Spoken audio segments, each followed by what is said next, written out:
आइए, यही पटना का गांधी मैदान था जब जेल गए थे और उनकी बेटी हुई थी जिसका नाम मीसा क्यों रखा है। मीसा एक एक्ट होता था कि युवा पीढ़ी पता होना चाहिए, maintenance of internal security act. Misa आपको पुलिस उठा के बंद कर देगी, आपको कारण भी नहीं बताएगी, आप जाकर कोर्ट में बेल की एप्लीकेशन नहीं दे सकते, आपके सारे मानवाधिकार समाप्त। और कोर्ट में सरकारी वकील ने कहा था कि अगर पुलिस गोली भी मार दे योर ऑनर तो आप सिर्फ देखते रह सकते हैं। वहां पे लालू यादव जी ने संकल्प लिया था कि मैं अपनी बेटी का नाम मीसा रखता हूं ताकि कांग्रेस को उखाड़ फेंकूंगा, कांग्रेस की इस राजनीति को नष्ट करूंगा। मगर उसी गांधी मैदान में, उसी पटना में आज आकर कांग्रेस के साथ खड़े हो गए। महोदय क्या हो गया? अपने परिवार, अपनी बेटी के नाम का सम्मान भी नहीं रहा। और अब मैं माइनॉरिटी पर भी बता देना चाहता हूं। प्रोफेसर साहब पूरी बात तो सुन लीजिए। प्रोफेसर साहब आपने कहा हम 80-20 की बात करते हैं, हम तो हकीकत में 20 की बात करते हैं। ये बताइए जिसको आप माइनॉरिटी कहते हैं उसमें 80% कौन है? वो 20% वाली माइनॉरिटी कहां है? सिख, जैन, बौद्ध, पारसी, यहूदी, ईसाई, साहब वो 20% है। आपको 20% की चिंता नहीं है, 80% की चिंता है। जनाब हम 80% की चिंता। मैं आपको बता दूं लालू जी इतने ठेकेदार हैं, अगर हिंदू धर्म के सर कब मुंडवाना है वो जानते हैं तो उनको यह भी पता होगा। कई राज्यों में ऐसी प्रथा है कि कोई अगर निधन भी हो जाए तो कोई सर नहीं मुंडवाता। हमारे पंजाब में, और मैं सरदारों सिखों की बात नहीं कर रही, हमारे पंजाब में जो हिंदू पंजाबी होते हैं वो सर नहीं मुंडवाते हैं। जय श्री राम दोस्तों, स्वागत है आप सभी को मेरे यूट्यूब चैनल पे। दोस्तों आज की जो वीडियो होने वाली काफ़ी मज़ेदार होने वाली है, बहुत ही इंटरेस्टिंग होने वाली है, क्योंकि आज की जो डिबेट हो रही है वो आरजेडी और समाजवादी पार्टी और बीजेपी के बीच में हो रही है। दोस्तों अभी जो डिबेट का मुद्दा होने वाला है, अभी कुछ दिन पहले लालू यादव का एक जो भाषण गांधी मैदान में हुआ था उसमें वो मोदी जी को लेकर के काफ़ी कुछ गलत टिप्पणियाँ किए थे उनके परिवार को लेकर के, और उनको हिंदू होने का भी सवाल उठाया गया था। तो उन्हीं सब मुद्दों को लेकर के आज ये डिबेट हो रही है और डिबेट काफ़ी शानदार होने वाली है। तो दोस्तों आप लोगों से अनुरोध है कि आप लोग वीडियो को देखिएगा, क्योंकि वीडियो में बहुत आप लोगों को मज़ा आने वाला है। और चैनल पर पहली बार आए तो चैनल को आप लोग सब्सक्राइब कर लीजिएगा, वीडियो को लाइक जरूर करिएगा। आइए शुरू करते हैं और देखते हैं डिबेट को। अभी मजा आएगा ना भिड़ो। मैं आपको बता दूं लालू जी इतने ठेकेदार हैं, अगर हिंदू धर्म के सर कब मुंडवाना है वो जानते हैं तो उनको यह भी पता होगा। कई राज्यों में ऐसी प्रथा है कि कोई अगर निधन भी हो जाए तो कोई सर नहीं मुंडवाता। हमारे पंजाब में, और मैं सरदारों सिखों की बात नहीं कर रही, हमारे पंजाब में जो हिंदू पंजाबी होते हैं वो सर नहीं मुंडवाते हैं। कई राज्यों में यह प्रथा है। अरे पूरे हिंदू धर्म के इतने बड़े वकील बन गए लालू जी, तो राम मंदिर क्यों नहीं गए थे? राम मंदिर जाने से न्योते को मना क्यों कर दिया था? प्रोफेसर अनवर बताइए ना, इसका भी तो जवाब दे दीजिए। जी बिल्कुल जवाब दूंगा मैं। ये जो बातें की जा रही है परिवार के संदर्भ में की जा रही थी। परिवार हमें संस्कार सिखाता है। मैं हिंदू जो परंपरा है उस पर कोई बात नहीं करूंगा, क्योंकि मैं उस पर बात करने के लिए अपने आप को सक्षम नहीं मानता। हिंदू जो प्रथा है, जो परंपरा है, जो आस्था है, उसके बारे में बात मैं नहीं करूंगा। मैं बात करूंगा कि परिवार जो है वो हमें संस्कार सिखाता है। परिवार हमें सम्मान करना सिखाता है एक दूसरे का। परिवार हमें एक दूसरे को समान भी समझने का सबक सिखाता है। मोदी जी जो बात कर रहे हैं कि इस देश के 1 अरब 40 क्या बात है, वो हमारे परिवार, क्या बात है जो आप कह रहे हैं। ये लालू जी को शायद पता नहीं। सुधांशु त्रिवेदी जी, प्रोफेसर साहब तो यहाँ हमें लेक्चर दे रहे हैं। ये लेक्चर क्या लालू जी के लिए जरूरी नहीं है? लालू जी ने जिस तरह की टिप्पणी करी प्रधानमंत्री पर, क्या वो ये लेक्चर उनके लिए सही नहीं होता? नाविका जी 80-20 की राजनीति करने वाले कौन लोग हैं?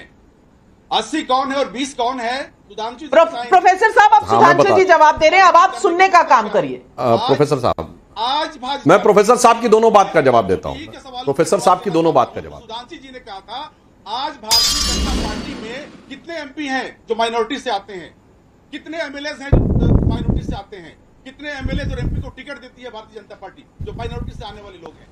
ये है उनका परिवार। चलिए जवाब दे रहे हैं। बिल्कुल सुन लिया आपका सवाल, सुधांशु जी ने भी सुन लिया, सारे दर्शकों ने भी सुन लिया।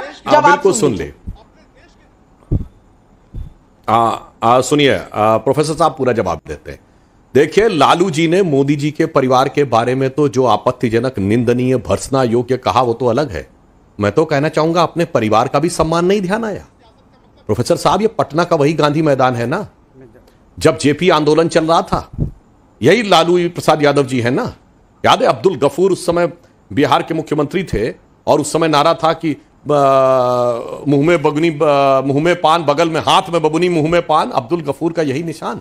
जब जेपी आंदोलन हुआ था तो जाग उठी तरुणाई है, जेपी ने अलग जगाई है। यही पटना का गांधी मैदान था जब जेल गए थे और उनकी बेटी हुई थी जिसका नाम मीसा क्यों रखा है। मीसा एक एक्ट होता था, आज की युवा पीढ़ी पता होना चाहिए, maintenance of internal security act. Misa आपको पुलिस उठा के बंद कर देगी, आपको कारण भी नहीं बताएगी, आप जाकर कोर्ट में बेल की एप्लीकेशन नहीं दे सकते, आपके सारे मानवाधिकार समाप्त। और कोर्ट में सरकारी वकील ने कहा था कि अगर पुलिस गोली भी मार दे योर ऑनर तो आप सिर्फ देखते रह सकते हैं। वहां पे लालू यादव जी ने संकल्प लिया था कि मैं अपनी बेटी का नाम मीसा रखता हूं ताकि कांग्रेस को उखाड़ फेंकूंगा, कांग्रेस की इस राजनीति को नष्ट करूंगा। मगर उसी गांधी मैदान में, उसी पटना में आज आकर कांग्रेस के साथ खड़े हो गए। महोदय क्या हो गया? अपने परिवार, अपनी बेटी के नाम का सम्मान भी नहीं रहा। और अब मैं माइनॉरिटी पे भी बता देना चाहता हूं, प्रोफेसर साहब पूरी बात तो सुन लीजिए। प्रोफेसर साहब आपने कहा हम 80-20 की बात करते हैं, हम तो हकीकत में 20 की बात करते हैं। ये बताइए जिसको आप माइनॉरिटी कहते हैं उसमें 80% कौन है? वो 20% वाली माइनॉरिटी कहां है? सिख, जैन, बौद्ध, पारसी, यहूदी, ईसाई, साहब वो 20% है।